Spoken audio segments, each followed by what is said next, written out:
students, welcome to our channel. ఈ రోజు వీడియోలో మనం 9th class maths chapter 9 circles exercise 9.2 question number 3 and 4 గురించి నేర్చుకుంటున్నాం.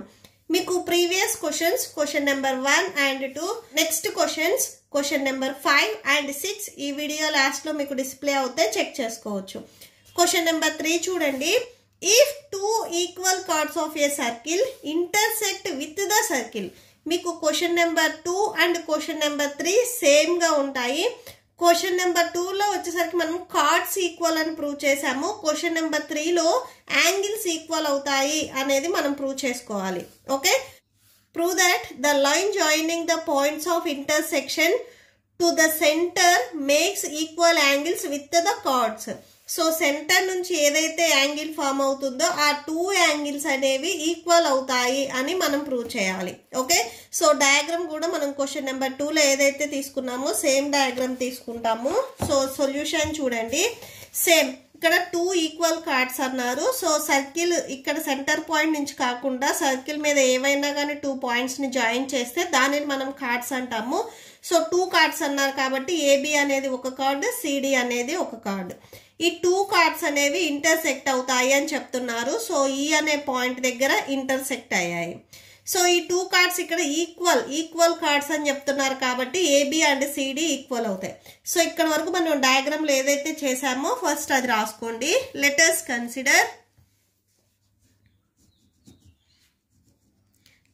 us consider O is the center of the circle. Okay, so O అనేది ఈ circle కి సెంటర్ అండ్ కార్డ్స్ ఉన్నాయి కదా అవి కూడా రాసుకోండి. A B C D are 2 equal chords intersect at E. So ఈ దగ్గర ఇంటర్సెక్ట్ అవుతాయి. అండ్ నెక్స్ట్ చూడండి, 2 ఈక్వల్ కార్డ్స్ అన్నారు కాబట్టి A B equal to CD. So ఇవి రెండు మనకి ఈక్వల్ అవుతాయి. మనం ఏం ప్రూవ్ చేయాలి? యాంగిల్స్ సెంటర్ పాయింట్ నుంచి మీరు ఇలాగ ఒక లైన్ ని డ్రా చేసినట్లయితే, సో ఈ లైన్ డ్రా చేసినప్పుడు మీకు ఇక్కడ యాంగిల్స్ వస్తాయి చూడండి. ఈ 2 యాంగిల్స్ అనేవి ఈక్వల్ అని ప్రూవ్ చేయాలి. Okay, so to prove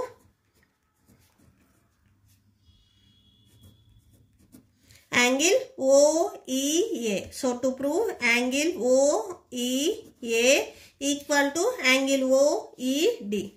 Angle OED. So ఇక్కడ ఉండే ఈ 2 యాంగిల్స్ మనం ఈక్వల్ అని ప్రూవ్ చేయాలి.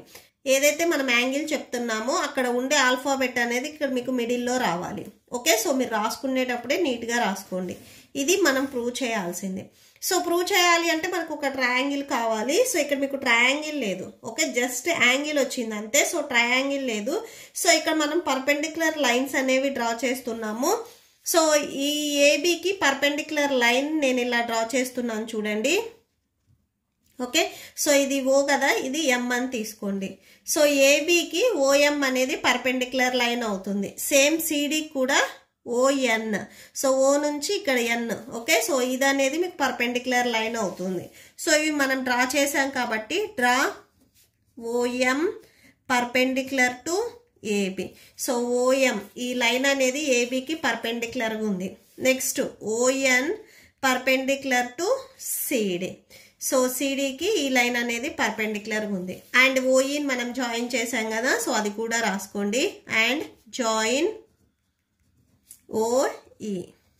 ఓకే, అండ్ నెక్స్ట్ చూడండి, గివెన్ మనకి క్వశ్చన్ లో చెప్తున్నారు 2 కార్డ్స్ ఈక్వల్ అని చెప్తున్నారు. సో అంటే కార్డ్స్ ఏంటి ఇక్కడ? A B and C D. సో ఇవి ఈక్వల్ అని వాళ్ళు క్వశ్చన్ లో చెప్పారు. సో ఫస్ట్ అది రాసుకోండి. Given A B equal to CD. So ఇవి కార్డ్స్ ఈక్వల్ అయ్యాయి. ఈ కార్డ్స్ కి ఏవైతే మీరు పర్పెండిక్యులర్ లైన్స్ డ్రా చేశారో ఇవి కూడా ఈక్వల్ అవుతాయి.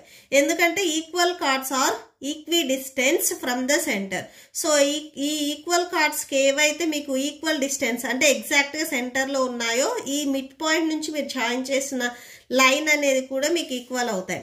సో అంటే ఇటు సైడ్ ఓఎన్ అండ్ ఈ కార్డ్కి వచ్చేసరికి మీకు ఎగ్జాక్ట్ మిడిల్లో ఓఎన్ అనే లైన్ ఉంది. సో ఓఎన్ ఇవి రెండు ఈక్వల్ అవుతాయి. సో ఇక్కడ సిన్స్ పాయింట్ రాసుకోండి.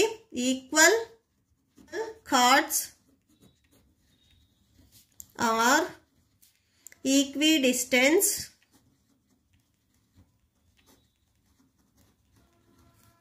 From the centre. సో ఇక్కడ మీరు అబ్జర్వ్ చేసినట్లయితే మనం ప్రూవ్ చేయాల్సిన యాంగిల్స్ అనేవి ఈ ట్రయాంగిల్లో ఉన్నాయి. సో ఈ 2 ట్రయాంగిల్స్ అనేవి మనం కాంగ్రిగెంట్ అని ప్రూవ్ చేస్తే సిపిసిటీ నుంచి ఆటోమేటిక్గా ఇక్కడ ఉండే యాంగిల్స్ అనేవి మనకి ఈక్వల్ అవుతాయి. ఓకే, సో ఫస్ట్ మనం ఇక్కడ 2 ట్రయాంగిల్స్ తీసుకుంటున్నాము. ఇన్ ట్రయాంగిల్ OME మీరు ఇక్కడ స్టార్టింగ్ లో పర్పెండిక్యులర్ లైన్స్ అన్నారు కదా. సో పర్పెండిక్యులర్ గా మీరు డ్రా చేసినప్పుడు ఇక్కడ యాంగిల్స్ అనేవి మీకు 90 degrees వస్తాయి. ఓకే, సో ఈ లైన్ కి మీరు OM అనేది పర్పెండిక్యులర్ లైన్ అని ఇక్కడ మీరు రాసుకున్నారు. సో పర్పెండిక్యులర్ లైన్ ఈ లైన్ కి ఈ లైన్ ఎప్పుడైతే మీకు టచ్ అయింది ఇక్కడ కంపల్సరీ 90 degrees యాంగిల్ అనేది వస్తుంది. ఓకే, సో ఇక్కడ మీకు 90 degrees ఉంటుంది. మీరు ఇక్కడ రాసుకుంటే రాసుకోవచ్చు, లేదా ఇక్కడ మీరు కాంగ్రిగెంట్ అని ప్రూవ్ చేసేటప్పుడు నెక్స్ట్ స్టెప్ లో రాసుకోవచ్చు. సో ట్రయాంగిల్స్ చూడండి, ట్రయాంగిల్ OME ONE. సో ఈ 2 ట్రయాంగిల్స్ మనం తీసుకుంటున్నాము. సో ఇక్కడ ఒకసారి మీరు రఫ్ డయాగ్రామ్ లాగా కూడా డ్రా చేసుకోవచ్చు.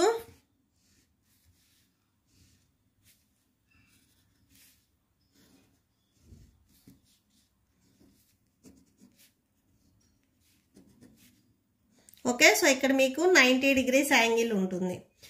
సో చూడండి, in triangle OME and triangle ONE. So ఈ 2 triangles OM equal to ON. ఈ 2 సైడ్స్ ఈక్వల్ అని మనం ఆల్రెడీ రాసుకున్నాము. OM equal to ON. So అది రాసేసుకోండి. అండ్ నెక్స్ట్ ఇక్కడ ఈ 2 ట్రయాంగిల్స్ లో ఇక్కడ మీకు 90 degrees వచ్చాయి కదా. సో అది కూడా రాసుకోండి. M దగ్గర 90 degrees వచ్చింది. సో ఇక్కడ నుంచి స్టార్ట్ చేయాలి. OME angle OME equal to angle ONE angle ONE. So ఈ 2 యాంగిల్స్ 90 degrees. ఇది వచ్చేసరికి మీకు సైడ్. ఓకే, సో ఇది యాంగిల్ OE. ఈ OE అనేది మీకు ఈ 2 ట్రయాంగిల్స్ లో కామన్ ఉంది OE. Okay, so OE equal to OE. So ఇది కూడా కామన్ అని రాసుకోండి, ఇక్కడ కామన్. సో ఇక్కడ మీరు కాంగ్రిగెన్స్ రూల్ ఒకసారి చూడండి. 90 degrees అంటే మీకు ఇక్కడ రైట్ యాంగిల్ వచ్చింది. అండ్ ఇది వచ్చేసరికి మీకు హైపోటెన్స్ అవుతుంది. So R right angle, hypotenuse and side by RHS congruency నుంచి ఈ 2 ట్రయాంగిల్స్ అనేవి మీకు కాంగ్రిగెంట్ అవుతాయి. ఎందుకంటే మీకు ఒక రైట్ యాంగిల్ వచ్చింది అండ్ ఇది హైపోటెన్స్ అవుతుంది. ఓకే, సో OE అనేది ఈ 2 ట్రయాంగిల్స్ కి హైపోటెన్స్ అవుతుంది. సో రైట్ యాంగిల్ ట్రయాంగిల్ లో మీకు ఇక్కడ 90 degrees కి ఏదైతే మీకు ఆపోజిట్ లో సైడ్ ఉందో ఇది హైపోటెన్స్ అవుతుంది. ఇక్కడ ఇది 90 degrees, దీనికి ఆపోజిట్ లో ఈ సైడ్ ఉంది. ఈ ట్రయాంగిల్ లో కూడా ఇది 90 degrees, దీనికి ఆపోజిట్ లో ఈ సైడ్ ఉంది. ఇది హైపోటెన్స్ అవుతుంది. సో RHS కాంగ్రిగెన్స్ రూల్ ఏంటంటే 1 రైట్ యాంగిల్ ఉండాలి, 1 హైపోటెన్స్ ఉండాలి, 1 సైడ్ ఉండాలి. సో రైట్ యాంగిల్, ఇది హైపోటెన్స్ అండ్ ఈ సైడ్, ఈ 3 ఈక్వల్ అయ్యాయి కాబట్టి సో మీకు ఈ 2 ట్రయాంగిల్స్ అనేవి కాంగ్రిగెంట్ అవుతాయి. ఓకే, సో ఇక్కడ రాసుకోండి. By RHS congruency triangle OME congruent to triangle ONE. So ఈ 2 ట్రయాంగిల్స్ కాంగ్రిగెంట్ అయ్యాయి. ఈ 2 ట్రయాంగిల్స్ కాంగ్రిగెంట్ అయ్యాయి అంటే దీంట్లో ఉండే సైడ్స్ యాంగిల్స్ అన్నీ ఈక్వల్ అవుతాయి. సో మనకు కావాల్సింది ఏంటిది, ఈ దగ్గర ఉండే యాంగిల్స్ మనం ఈక్వల్ అని ప్రూవ్ చేయాలి. ఈ ట్రయాంగిల్స్ కాంగ్రిగెంట్ అయ్యాయి కాబట్టి ఈ ట్రయాంగిల్స్ లో ఉండే ఈ 2 యాంగిల్స్ మనకి ఈక్వల్ అవుతాయి. So by CPCT so angle OEM equal to angle OEN. So ఈ 2 యాంగిల్స్ మనకి ఈక్వల్ అయ్యాయి. మనం ప్రూవ్ చేయాల్సింది ఏంటిది, యాంగిల్ OEA. మనం ఇక్కడ ప్రూవ్ చేసింది OEM. సో ఈ ట్రయాంగిల్ లో ఈ యాంగిల్ ఈక్వల్ అవుతుంది అని చెప్పాము. మనం ప్రూవ్ చేయాల్సింది main OEA angle OED. So ఈ 2 యాంగిల్స్ ఈక్వల్ అని చెప్పాలి. ఈ యాంగిల్స్ ఈక్వల్ అయినాయి అంటే సో యాంగిల్ ఓఈఏ కూడా మీకు ఈక్వల్ అవుతుంది. సో ఎందుకంటే ఈ ట్రయాంగిల్కి ఈక్వల్ డిస్టెన్స్లో ఉన్న ఈ పెయిర్ కూడా మీకు అన్ని ఈక్వల్ అని ఆల్రెడీ మనం సెకండ్ క్వశ్చన్లో ప్రూవ్ చేసుకున్నాము. So AM equal to ME. So ME AM ఇవి రెండు ఈక్వల్ అవుతాయి కాబట్టి so angle OEA equal to angle OED. So రాసేసుకోండి, angle OEA equal to angle OED. Okay, so that's it. So ఇక్కడ hence proved అని రాసేసుకోండి, hence proved. Okay, so that's it. Next question number 4 చూడండి. If a line intersect 2 concentric circles with the same center. ఈ 2 circle కి centre అనేది same అని చెప్తున్నారు. And next వచ్చేసరికి with the centre O at ABC and D. So ఈ 2 circles మీద మీకు పాయింట్స్ అనేవి ఉన్నాయి, ABCD అనే పాయింట్స్. మీరేం ప్రూవ్ చేయాలి అంటే AB ఈక్వల్ టు CD. ఈ AB అండ్ ఈ CD ఈ 2 లెంత్ అనేది ఈక్వల్ ఉంటుంది అనేది మనం ప్రూవ్ చేసుకోవాలి. ఓకే, సో సొల్యూషన్ చూడండి. ఫస్ట్ మీకు క్వశ్చన్లో ఏవైతే ఇచ్చారో అవి రాసేసుకోండి. ఓ అనేది సెంటర్ అని చెప్పారు, అది రాసేసుకోండి. Given O is the centre of 2. So given O is the centre of 2 concentric circles. Okay, next O దగ్గర నుంచి ఈ లైన్ ఏదైతే ఉందో ఈ లైన్ మీదకి ఒక పర్పెండిక్యులర్ లైన్ అనేది డ్రా చేయండి. సో దీనికి ఇక్కడ మీరు ఎం అనే నేమ్ ఇవ్వండి. ఓకే, సో ఇక్కడ రాసుకోండి, draw OM perpendicular to AD. So OM అనే లైన్ ఏడికి పర్పెండిక్యులర్గా ఉంటుంది. సో ఒక లైన్ని డ్రా చేసాం. ఏడి అనేది ఇది అవుటర్ సర్కిల్, సో ఇది బయట ఉంది. ఈ లోపల ఉన్న స్మాల్ సర్కిల్ వచ్చేసరికి ఇన్నర్ సర్కిల్ అవుతుంది. ఓకే, ఇప్పుడు మనం for outer circle, so outer సర్కిల్కి మనం ఇప్పుడు రాస్తున్నాము. సో ఈ పర్పెండిక్యులర్ లైన్ ఈ లైన్ ఏం చేస్తుంది, 2 ఈక్వల్ పార్ట్స్గా కట్ చేస్తుంది. ఓన్లీ అవుటర్ సర్కిల్లో మీకు ఏ అండ్ డి పాయింట్స్ ఉన్నాయి. సో ఇక్కడ ఎలా ఈక్వల్ అవుతుంది అంటే AM equal to MD. So ఇలా ఈక్వల్ అవుతుంది, AM equal to MD.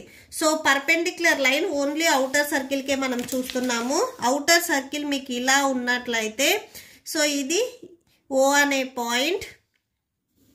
Okay, so outer circle మీద మీకు only A and D points మాత్రమే ఉన్నాయి అవుటర్ సర్కిల్ మీద. సో ఇది ఏ అండ్ ఇది డి. సో ఈ 2 పాయింట్స్ ఉన్నాయి. మనం ఇలా M O perpendicular line draw చేసాము. సో పర్పెండిక్యులర్ లైన్ అంటే మీకు ఇక్కడ ఏదైతే పార్ట్ ఉందో ఈ పార్ట్ని 2 ఈక్వల్ పార్ట్స్ కట్ చేస్తుంది. So AM equal to MD. So ఇలా కట్ చేస్తుంది. Okay, for inner circle. Next ఇప్పుడు మనం ఇన్నర్ సర్కిల్కి చూస్తున్నాము. For inner circle, inner circle కూడా same OM perpendicular to BC. So inner సర్కిల్లో మీరు అబ్జర్వ్ చేసినట్లయితే ఇక్కడ బీసీ మాత్రమే ఉంది పాయింట్స్. సో ఇప్పుడు ఇన్నర్ సర్కిల్ ఒకసారి డ్రా చేయండి. ఇక్కడ ఓ అనే పాయింట్ ఉంది, బి అండ్ సి. సో ఇక్కడ ఇట్లా 2 పాయింట్స్ ఉన్నాయి. సేమ్ దీనికి కూడా మీకు ఎం అనేది మిడ్ పాయింట్ అవుతుంది. ఓకే, సో ఎం రాసుకోండి. ఫర్ ఇన్నర్ సర్కిల్కి వచ్చేసరికి ఇక్కడ ఓఎం అండ్ బీసీ పర్పెండిక్యులర్గా ఉన్నాయి. సో సేమ్ డిస్టెన్స్ ఉంటుంది, B M equal to M C. So B M equal to M C. Okay, so A M and M D ఉంది కదా. సో దీనికి మీరు ఈక్వేషన్ నెంబర్ 1 ఇవ్వండి, దీనికి ఈక్వేషన్ నెంబర్ 2 ఇవ్వండి. సో ఇప్పుడు మనం సబ్ట్రాక్షన్ చేస్తాము. Subtracting 1 minus 2. ఈక్వేషన్ 1లో నుంచి 2ని సబ్ట్రాక్షన్ చేస్తాము. సో ఎలా సబ్ట్రాక్షన్ చేస్తామంటే ఎల్హెచ్ఎస్ ఎల్హెచ్ఎస్ ఆర్హెచ్ఎస్ ఆర్హెచ్ఎస్తో సబ్ట్రాక్షన్ చేస్తాం. అంటే ఈక్వల్ టు బిఫోర్తో ఆఫ్టర్తో మనం సబ్ట్రాక్షన్ చేస్తాము. సో చూడండి, ఏఎం ఫస్ట్ ఈక్వేషన్లో AM minus BM equal to first ఈక్వేషన్లో ఎండి అండ్ సెకండ్ ఈక్వేషన్లో MC. So minus MC. So ఇక్కడ చూడండి, ఏఎం ఈ టోటల్ ఏఎంలో నుంచి బిఎం. సో ఈ టోటల్ లైన్లో నుంచి ఈ బిఎంని మీరు సబ్ట్రాక్షన్ చేసినట్లయితే రిమైనింగ్ పార్ట్ ఏబి అవుతుంది.